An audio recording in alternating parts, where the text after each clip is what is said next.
And Just for your memory. Just yes. And hopefully on, you want me? Vision, okay. And hopefully on Saturday I will have another time, another session with you. But again, I want to welcome you to Ukraine, to Kyiv, to the HMT. And I want to believe that you are happy to be here and that you are getting some things. And when you get back home, you will revise those things, you will digest them, you will convert them. And because that is when the real change will come. You know, it's not magic, you know. It's not magic. If we want something, we have to work for it. We have to pay the price, and we have to listen to it over and over again. You know, like we say in Christianity, the word has to become flesh. And that is not automatic. Yeah. So now I'm with you to answer your questions. If you have any question for me, if you want to know anything from my side, we've devoted this time for that. So, any question? Anything? general question. Yeah, general from any angle.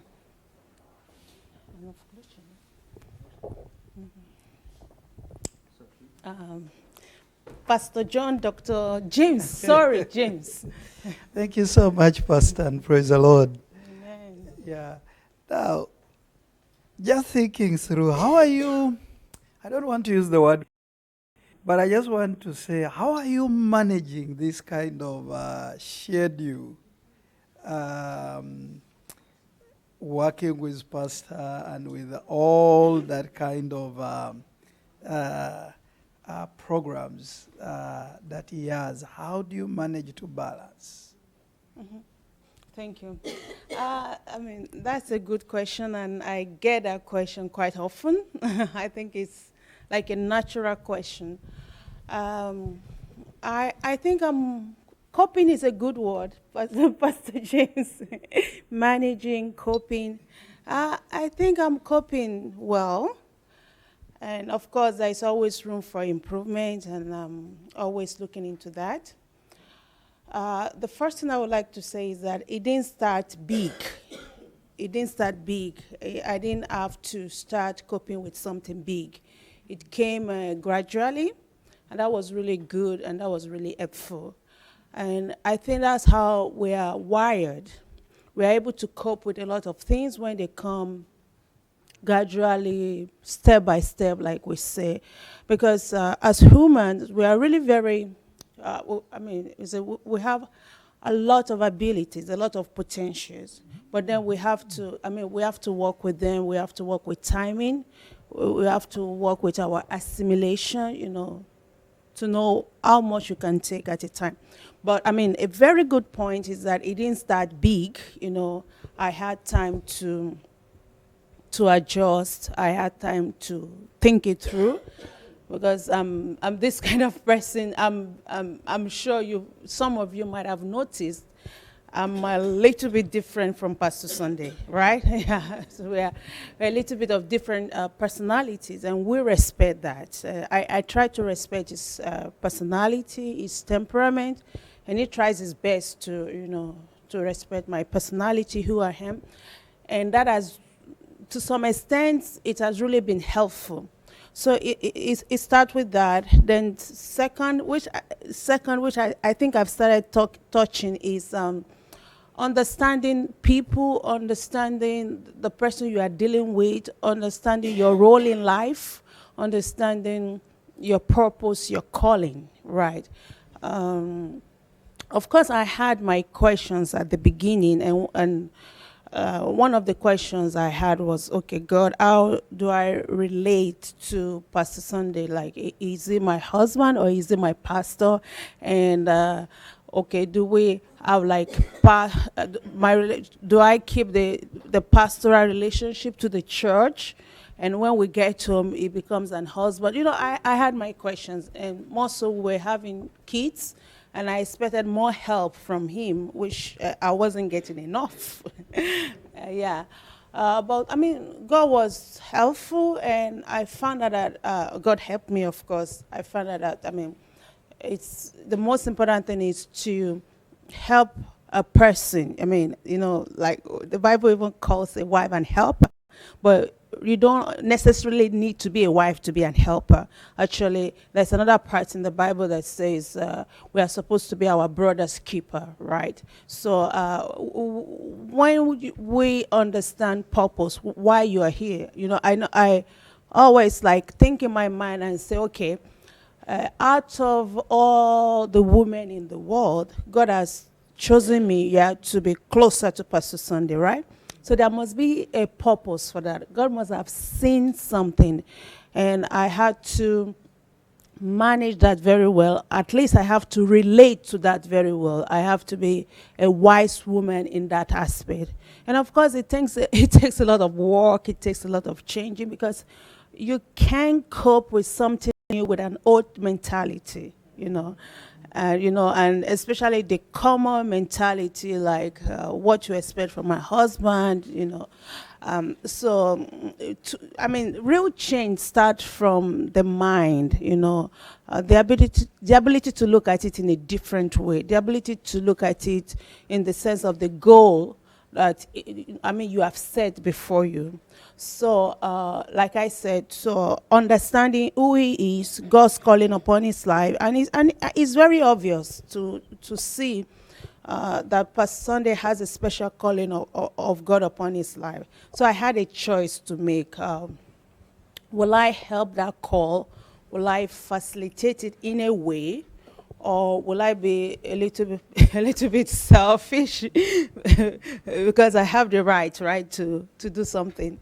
Will I be selfish, or will I just go with God, trust God, and to some extent not put my hope, not put my trust in a man, and see the big picture, God's purpose for humanity, and also see it as a trust to be chosen by God, to be a wife. So that understanding helped me, and is still helping me, like we say in Christianity, to release pastor to be the person God has created him to be.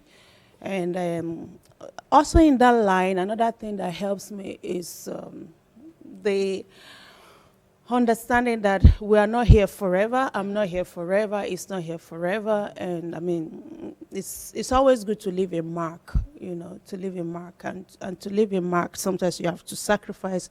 You have to pay a good price for that. So that change in mentality has really helped me, wanting him to fulfill his calling, wanting him to be himself. And and actually, it's mutual, because it's also like that. He allows me to be me, myself. Actually, he encouraged me to be in the ministry, because I was more like a passive churchgoer. And so, I mean, he helped me. God changed me through him. So I think it's a good thing, just normal, to pay back in a good way, and to support his ministry. Okay, another thing that helps me is time management. Right, yeah, we teach time management in our church, but even before then, some things just come through trials, through circumstances. When you have a lot to cope with, you just realize, that you have to multitask. And although that is more like natural for women, but still, you still have to like refine your talent, right? Even the multitasking that we do better than men. Most of the natural talents, they come raw. In different ways, but we can still work on them. So because I need to deal with a lot of things, that has helped, activated my ability to manage time, to prioritize. And the fourth thing I would say is teamwork, the ability to work with other people, to get things done, because there is, we have a lot of potentials, but there is also a limit to how much a man can do. You see, a man can go very far, but there is a limit to how much you can do on your own, without outside help, without working with a team. So I had to learn to work with a team. I had to learn to be um, a little bit less. Um, I'm trying to find a word, but being a little bit less possessive. Like not allowing people into my house. Not wanting to do everything myself. So I had to learn how to share a little bit, how to even to share responsibilities, what we call delegating, right? It wasn't easy for me. It didn't come naturally, especially when it comes to the home, having people helping you at home, helping you with the kids. I wanted my husband to help me, and he wasn't really going to help. And he said, but I've provided helpers for you, but I wanted my husband, not my helpers, not the helpers. So I had to change in that area, and that has really benefited me a lot. So I gave you 4 points. I hope I answered your question. Yes, ma'am. Do you have the microphone? Okay, I'm just wondering with the children, how do you practice your solitude?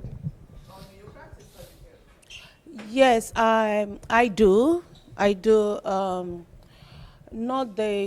Not the classical way, because the classical way is to live where you are, just go to a place on your own.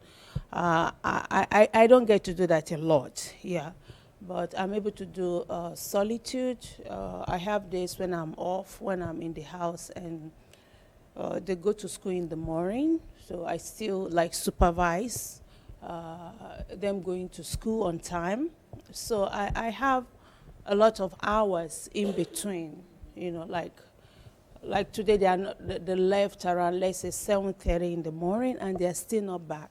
Yeah, so that gives me sometimes up to 12 hours, to do whatever I needed to do. Yeah. Okay. First, thank you for coming to spend some time with us. I was going to ask, what would you say, what's God's call on your life? And are there any projects you're doing now? And where do you see yourself in the future? What's your biggest ambition? Okay, thank you. Well, I would say God call the main now on my life is to help people to enter into their calling. Yeah, so for now, I don't, okay, I will leave that for later. So helping people to realize who they are, what they can do. So I'm more like a facilitator, right? Because I'm in the pastoral ministry. I have a lot of people around me. And I know that I'm responsible to help them to open up. I mean, not in a psychological way, but to recognize their talents, to provide a space for them, to encourage them, to motivate them, to support them, to back them. So it's like giving birth to sons and daughters. So in that sense, of course, I have a lot of projects that I supervise, that I encourage, because I have to encourage, and I have to support, and I have to make sure they do it. So I'm involved in a lot of projects. Almost all the projects in the church, I have to be part of it. Ranging from spiritual, the classical evangelism, to touching all the different spheres of the society. So we work with the homeless people. I supervise. I ask for reports. We have that in the schedule that the office call to remind them to get to know when they are doing it, how many people were there, what are the pluses, the minuses, the challenges they have. We have projects with the less advantaged people, like the senior citizens, there's a person in charge of that, but I supervise that. We have a lot of projects in the family area, in the family section, different clubs, family clubs, women clubs. We don't have men clubs. It's a little bit slower with the men, right?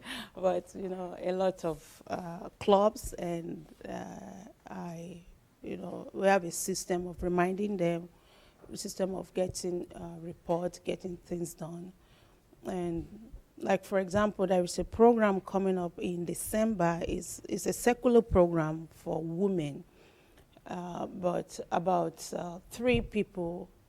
It's a high class women program, but at least 3 people will go for that program. Not because they really needed to go, but I'll send them there for them to make their presence known.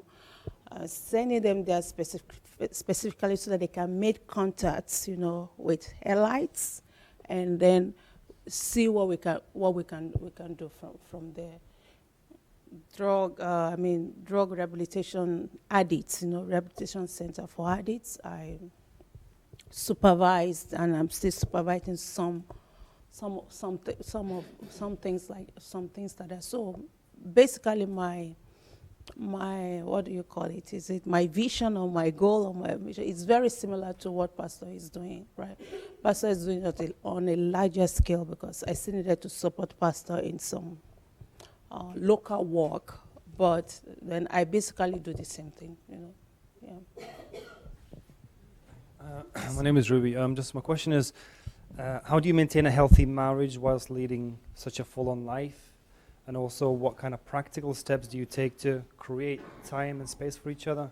And also, if you knew before you got married what you know now, what would you do differently? Thank you. I didn't get the second part. The second part, what practical steps do you take to maintain the healthy marriage, and how do you create time for each other whilst leading the busy life? Yeah. Then there was the first question. The first question is, how do you maintain a healthy marriage, basically? So it's basically it's all linked. It's all linked, yeah. Okay, just to be sure. Okay, so and the last question. What was the last question? Okay, let me deal with it. If you knew what you know now Okay. before you got married. Okay, thank you. Let me start with the last question. Yeah. I think if I knew what I know now, I probably wouldn't have agreed, to marry Pastor Sunday. That's to be sincere with you, right? Yeah. But then, with what I know now, with how developed I am now, because when I met Pastor Sunday, and I wasn't as matured as I am now. So if to go back to how I was, I would have run away, from this kind of life. But knowing what I know now, having a better understanding of life, and also knowing, the will of God, the sovereignty of God, the supremacy of God. Because that's where I am now. Because I've seen enough signs and wonders. I've experienced a lot of God's dealings and a lot of God's faithfulness. So with what I know now, yes, I would have agreed to it. But if it were just like I was about, was that 22 or 23 years ago, I would have preferred a different life, because I was more concerned about myself. I was more about just having a normal life. I wasn't so much into the ministry, and I wasn't very much interested in the ministry.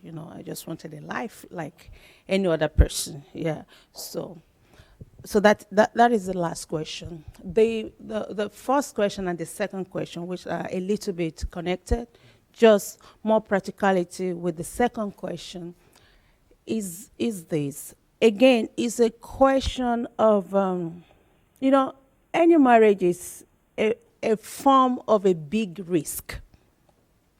Are you married? Yes. Okay. So, better, I think. That any marriage is a kind of risk, and it's a big risk in the sense that, yeah, there are things that make marriage work, but sometimes, I mean, some marriage fails, not because they are not doing those things, you know. Like if we talk about maybe being honest, spending time together. I mean, there are cases when people really had enough of that, but still the marriage failed, you know. So, how do we maintain a good marriage? Again, the first thing is we are not here. Our main purpose on earth is not marriage. Yeah. So that has really been helpful. So we have like a kind of mature view, mature attitude to marriage. We don't allow it to suffer. I think I will get there. Hopefully, I'll be able to pass my point across. But we don't see marriage as, you know, the God's big plan for my life. Yeah, we don't see it that way, and it is very true because I mean, we weren't sent to this earth to get married, right? And we need marriage basically here on earth, because one time Jesus was saying, "In heaven there is no marriage," and things like that. So marriage is a tool, it's a blessing, you know. It's an invitation to fulfill a part of God's will. That is the plan of increasing the earth. If we talk about statistic, you know, physically, so it's a kind of trust. It's a blessing because not everybody eventually get married. I mean, regardless of how hard they try to get married or not, some people become widows and widowers at a very early age or after a few years in marriage. So marriage is not something that you will always have. You know, anything can happen at any time. And a lot of people run into problems when they see that it's like they must always be married, you know, and a lot of energy, a lot of effort is put into marriage. I'm not against marriage, but I wanted us to see that other side that has framed, you know, our mindset. And even this other side of, you know, knowing that you are not here for marriage only has really helped us to improve our marriage. You know, it has really worked well for us. It brought a kind of maturity, a kind of maybe soundness, you know, to the emotional, the possessive part of marriage. But it has really helped us. So we maintain a healthy family because we know that we are not here just for marriage. We recognize that God brought us together, and this marriage must serve God. I mean, we understand we should plan our life in such a way that our marriage won't be like detrimental to God's purpose upon our life. Or it won't be something that will withdraw us, you know, from fulfilling God's purpose. Of course, it requires a lot of more effort because you want to serve God and you want to have a healthy family. So, I mean, and because we've been married for long, so we've had a lot. We've built some systems years back, and that is, we know, I think everybody knows that communication is very important. Yeah, communication is very important. So we tried different ways, like, okay, is it once a week, special time, going out, you know, almost everything, you know, yeah. But now, what we do most of the time is we make it like a rule. We spend that time together every day. You know, it might not be, sometimes we have hours to spend, sometimes it's less than an hour. So I think we make sure we connect every day, so we make sure that that daily dose is always there, no matter how busy we are. And if physically we are busy, then we exchange messages, just to keep in touch. And of course, I know and he knows that the family marriage is a priority. So if I say that, okay, we need to do this, then he knows that we need to do this, because I don't say we need to do this every day. I don't say we need to do this every week. So if something is really important, then we all like abandon whatever we are doing and then rally, come together.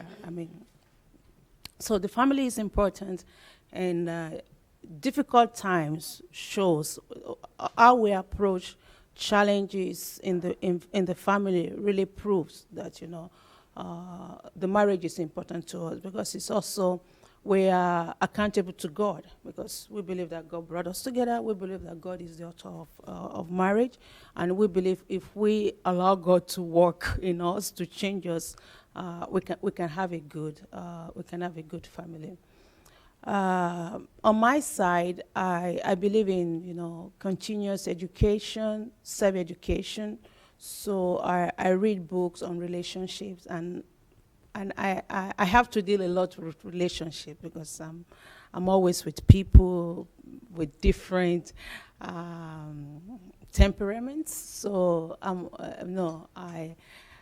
I make it like a duty to read books on relationships, just to remind myself, and it works well, because some things but then when you read it again, like you are reminded, and they are easily accessible for you to use, for you to practice. So I think we are able to maintain a healthy relationship, because we know the value of relationships. We want it to work, and at the same time we have like a balanced view, balanced attitude to it. I had to grow into that also. It didn't just happen, but we just understand that our lives is more than our marriage. The marriage is just a side of our life, and if we get the other side right, then things will also be good in the family. Other practical ways we do to strengthen our relationship, attitude. We respect one another, the way we communicate, the way we, the way we support. We're very supportive, of one another. I'm talking mainly about the marriage, right? If you want me to include the children, we also we pay enough attention, to the importance of training children, raising them, the timeline, because if you are not successful in getting some things to them at a certain age, it will be difficult later. Of course, again, on the other side, we have God, the Almighty God, that can always do anything at any time and at any age. But if you know this knowledge and you are building a Christian home, so we include the children. We like them to watch us. We like them to be part, of what we are doing. Of course, the school system is a little bit unhelpful, because they spend a lot of time, a lot of hours in the school, and then they come home with homeworks, and so during school time it's really very difficult for them to be part of what we do as a family. But we try to use the holidays, because the best way to train children is for them. They watch us anyway, but the best way to train them is for them to be around, for you to see what they do, because the older they get, the less we know about them. So we try to spend time with them, and my pastor does a good work in training them, preparing them for life. He did a very good job with our son, that we almost didn't have any issue with him becoming a teenager. And he has really grown up. He's 18, but he has really grown up to be a godly man. I mean, a model artist. I mean, like behavior wise, right? A model for his age. And that was because pastor started training him for, the changes, the poverty at a very early stage. Like, is it when he was 8 or 9? Because it was a fast grower, It was, I mean, he's tall and he's always, he looks always above his age. So pastor had to start very early, with him. And it has really, been fruitful. It has really worked well. Although they go to Christian schools, so that has, I think that has helped, what we teach at home is being reinforced in the school, then the Sunday school system in the church. So I believe that these three bases has really helped, to imbibe Christ's Christian quality in them. If you talk about people, friends, pastor is a more people person. I'm more reserved. I love people, but but I need my space.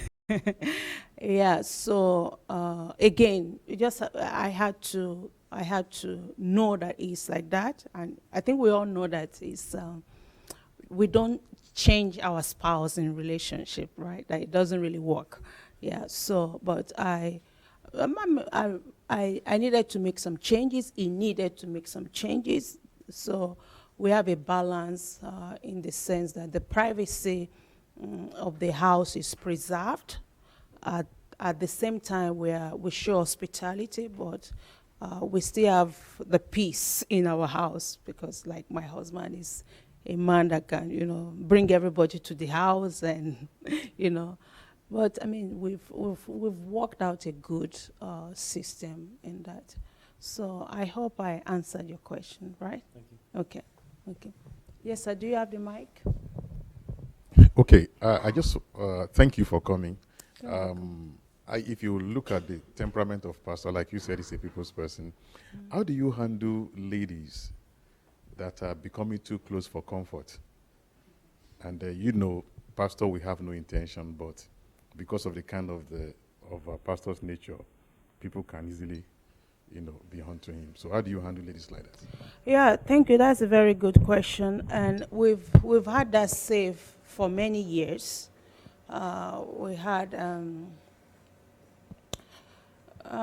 at the early stage of our relationship, a pastor was more into the pastoral ministry, so he was more going to the office, very engaged, very busy. Because of the threat on his life, we've always had security people around him. That had been helpful, and even in the office, we had a system in place. But this past year, because of, what do you call it?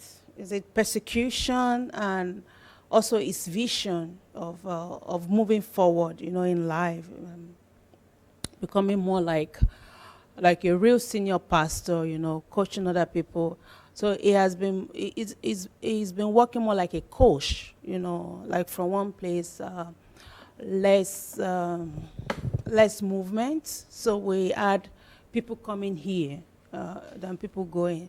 So we didn't pay attention to some things you said until we had some crises, some things in the air. So after that, because I know pastor, he's really a man of God. He's really a man of God, and we've been able to build, a very high level of trust, and most of them came from him. You could see that he really wanted to please God. He really wanted to serve God.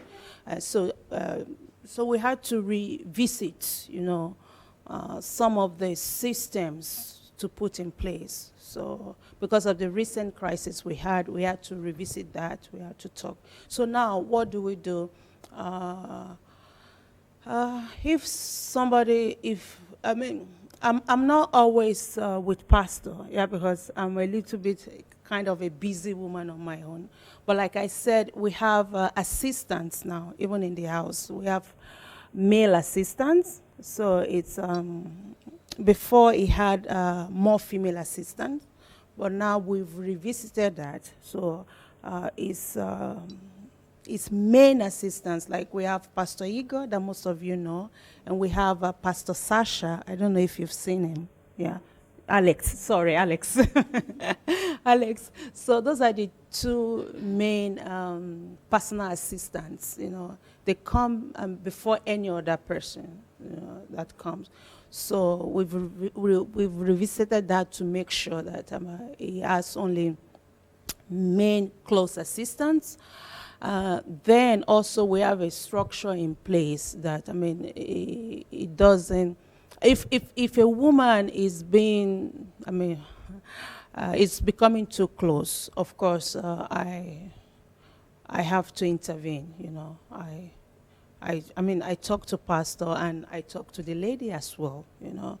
And I have some power that I can use, you know, like telling.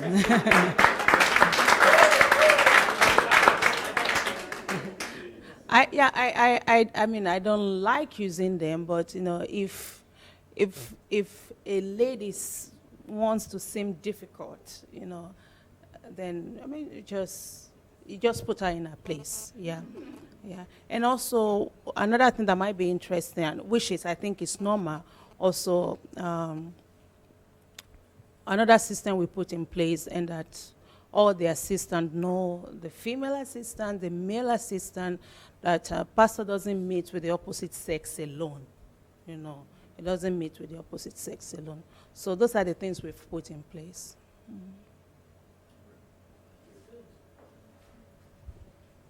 Yes, ma'am. Thank you for being here with us. Yeah. My question is, apart from your busy lifestyle and everything, do you have hobbies? Thank you. Yeah, that's a good question. I do, and one of them, well, I don't know if you will agree that that's an hobby, is that I like to read books. I like to watch films.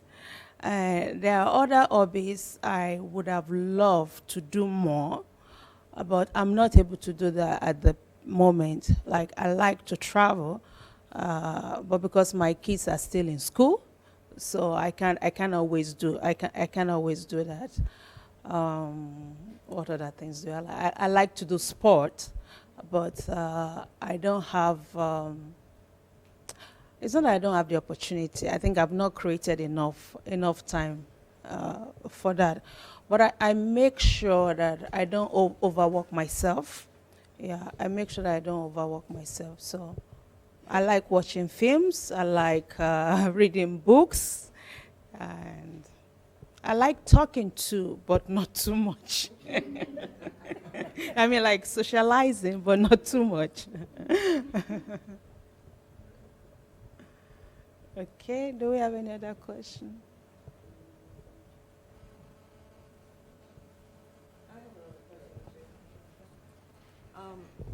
If you were able to spend an evening with somebody that you admire, who would it be?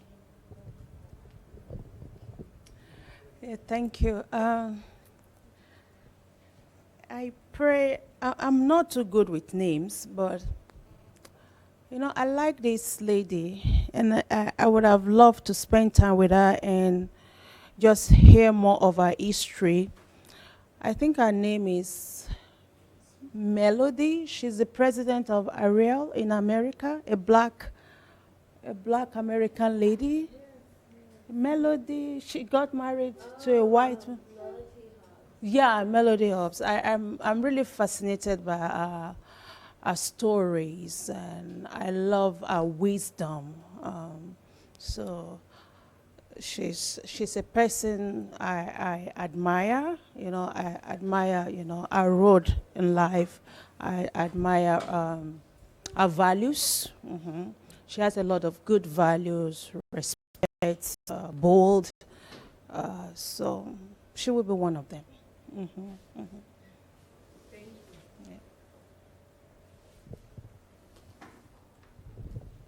So, thank you for being here. My name is Shade. Since you have two different temperaments in marriage, what's your process of resolving conflict?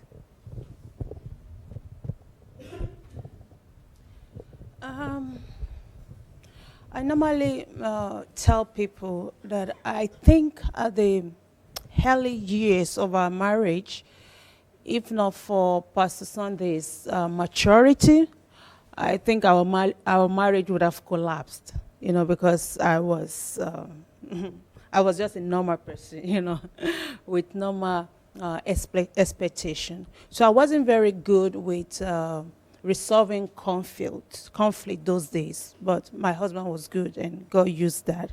But now that we have grown, I mean, I think we have less conflict now. I think we have some, but I mean, not big fight. We hardly fight, We just have disagreements, right? Yeah. But how do we, sometimes we have very hot discussions.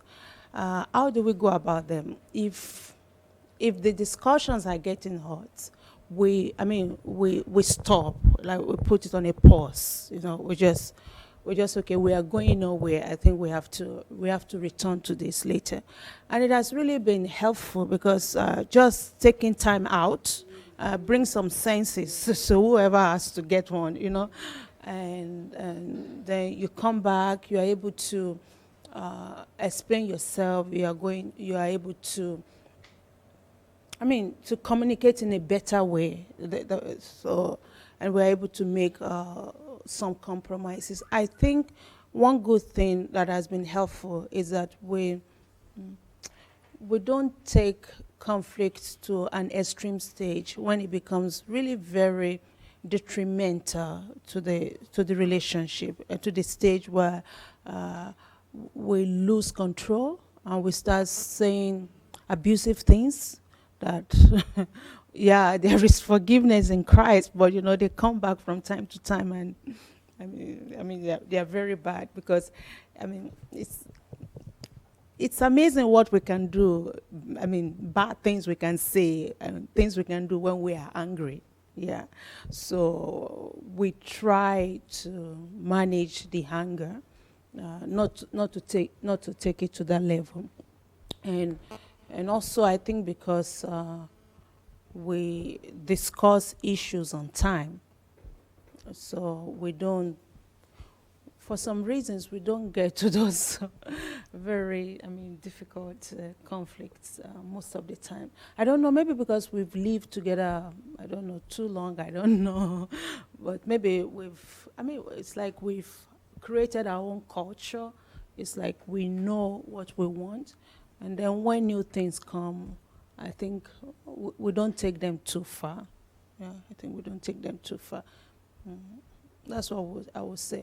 And some people have problems with in-laws, but we hardly have that problem because we are not living within the range of relatives. We are like on our own, So we don't have a problem with the Nigerian culture, and we are far away, so.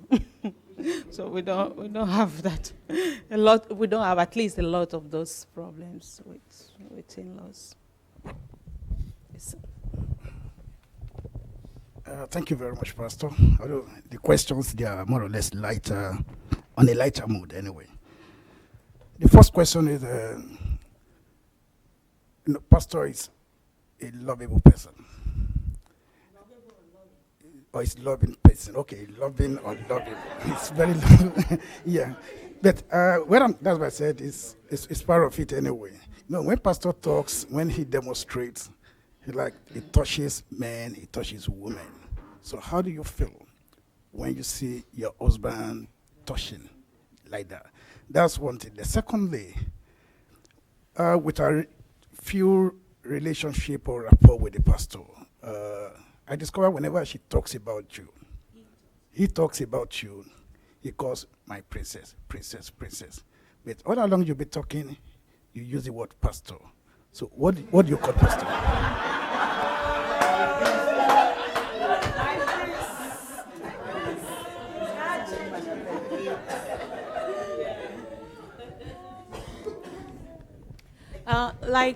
Because there has been transparency, like for example,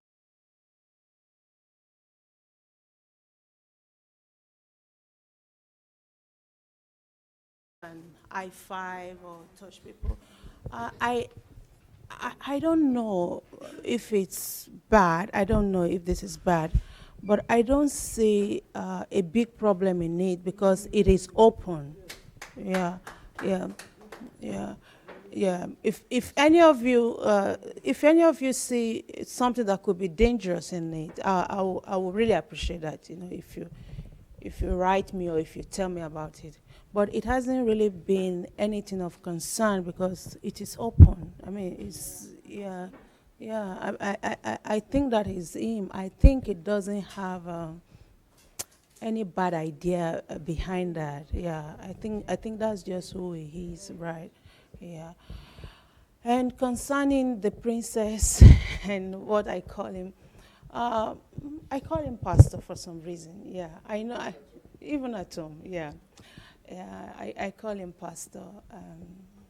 I thought about it. I know that there are different names people call, but if you know, and you can ask him, if you know the history, you will know that me calling him a pastor is even, how do I call it? It's at least that time when I started calling him pastor, it was more honorable than calling him any other thing. Because at the beginning, you know, it was Sunday, and everybody was calling him Sunday. You know, everybody was calling him Sunday. So at the beginning, I mean, 2 years, 3 years after the church, it was like a transition.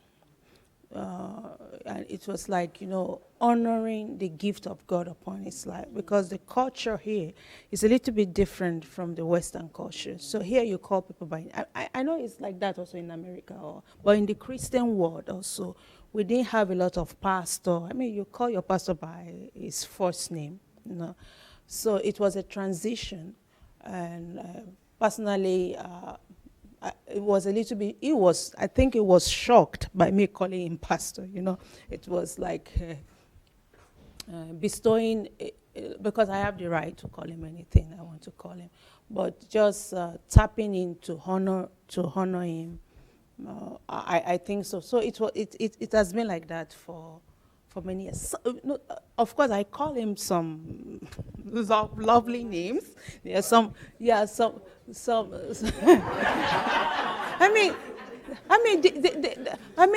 The usual. I mean, I didn't come up with something. Is it something extraordinary? I mean, the normal sweetheart, the normal darling, but I don't use that all the time. I'm just used to pastor. I mean, it's like you say pastor, everybody knows who you are talking about. And I'm really serious. In this part of the world at that time, a pastor's wife calling her husband a pastor was really honorable. Yeah. Yeah, I mean that's the cultural part of it. Yeah, yeah. I too have like a two-parted question. We've heard a lot about like Pastor Sundays, growing up away from home in Russia, and his journey kind of to where he is. And I just wanted to kind of hear your journey, as you know, you're a woman, I'm a woman, so like how it was for you, kind of like being out on your own as a young lady, and then also like if you had 3 things that you, like if you were going to retire tomorrow or something, you could only give 3 advices to women, what would be your advice? You have a question, yeah? Let me hear. No, let me hear. Maybe yours will be shorter because it's like autobiography, you know. My question is about the transformation, the pastor going back to Nigeria. Okay. How are you coping with that? And how are you prepared for that? Okay, yeah. Let me take that as a shorter. Yeah, yeah. To be honest, I'm not well prepared for that yet, and there may be some reasons for that. Before I start giving my reasons, I would like to note that Pastor is a man of faith. Yeah, because I mean we still have some issues on the ground, and it can't travel tomorrow, for example. So for some reasons, I'm not too bothered about that.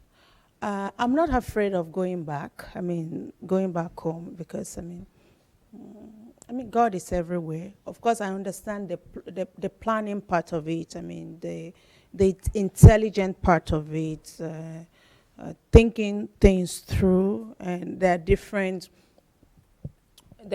things we've considered. There are different methods, stages, of going back home. Yeah, we talk about that a lot. Yeah, but I won't tell you I'm 100% ready, just because we still have some things to solve here. But basically, I mean, I don't think that would be a great problem. Yeah, yeah. Do you have a shorter question? That was the question. Okay, okay. Well, yeah, I will see what I can do we have like 10 minutes, 8, 9, 8 minutes. Yeah, at least let me start, right? When people ask me that question, I normally tell them I had a better life, than pastor, a better childhood than pastor. I grew up in an average family, not a rich family. Like my parents didn't have a car, for example. We lived in a rented apartment, but I had a home. I still have my parents; they're still alive. So I had dad, I had mom, I had people taking care of me. We had 6 children in the family. So with my parents, like we are 8. Yeah, but we ate every day, 3 times a day. Yeah, maybe we didn't always. I mean, eat. What do you call it? What we wanted to eat, right? But I mean, my story, my childhood was, far way better than what Pastor had. I was never alone. And even up to now, I've not really experienced losing, losing to death, right? A close relative, my grannies are gone, but then I was too little, I wasn't attached to them. So my childhood was much more better. Also, thanks to God, I was good at school with my education. Well, for Nigeria, that's nothing, because you have younger children finishing school, like secondary school, I don't know, at 12 or 13 or 14, right?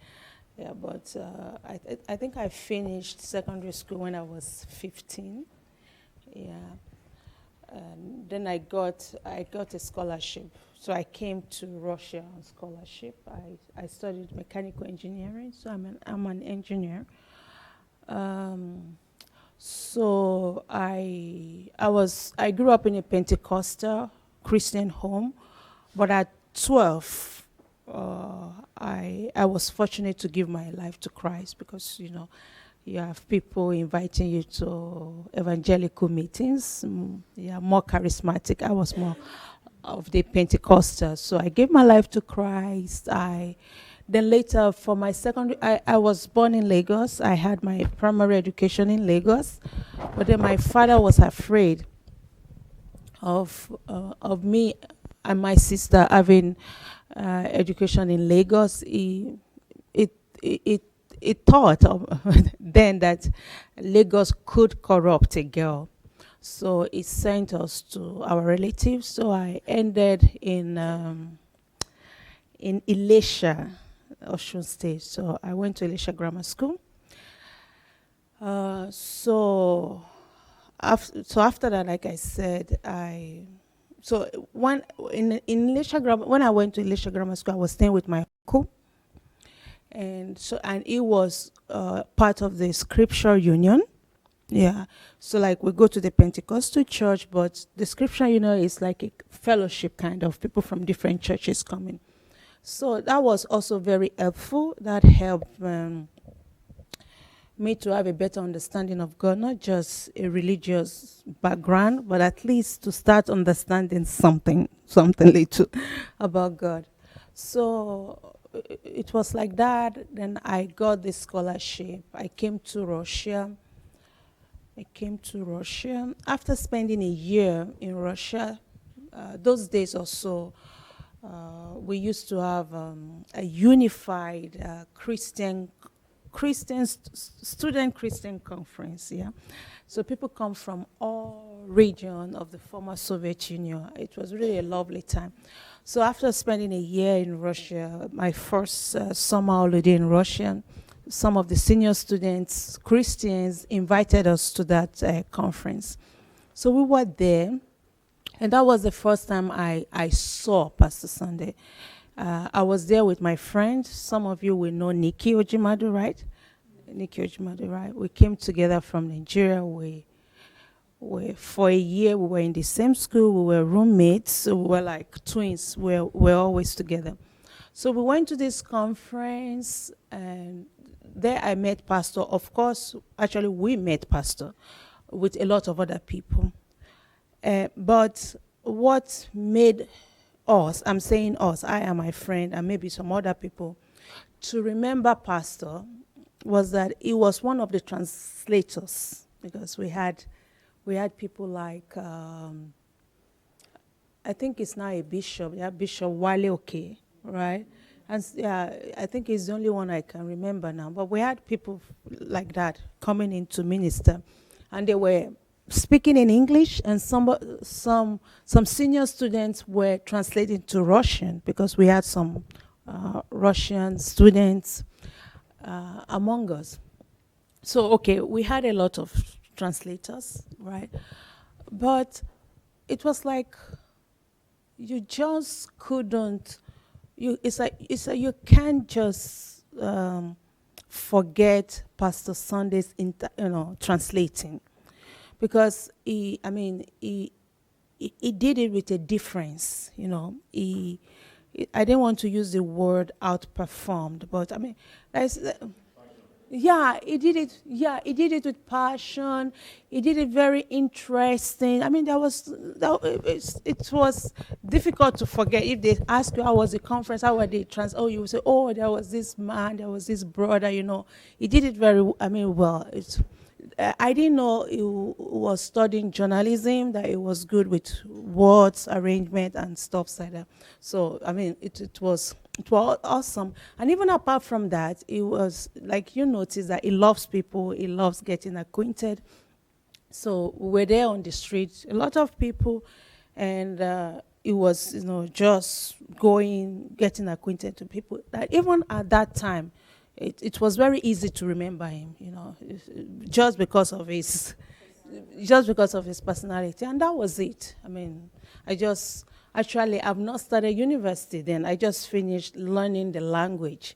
So went to that conference, no string attached. You just remember that. Then that was actually in Moscow. Then we remained in Moscow, with some friends.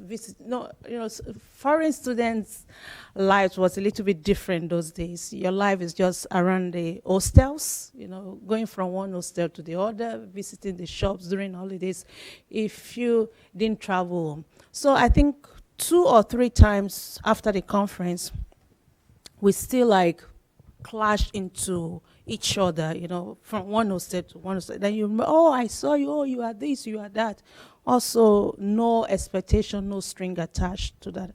That was, I think, 1992. That was in 1992.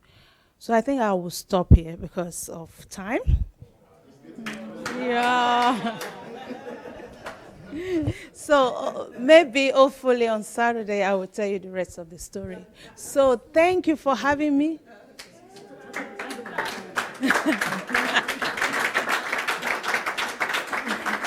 So thank you so much. I wish you enjoy the rest of the HMT. Thank you. Wow. Let's put our hands together for Pastor again. Thank you. Yes. I hope you enjoyed the section. So we are going to have dinner now.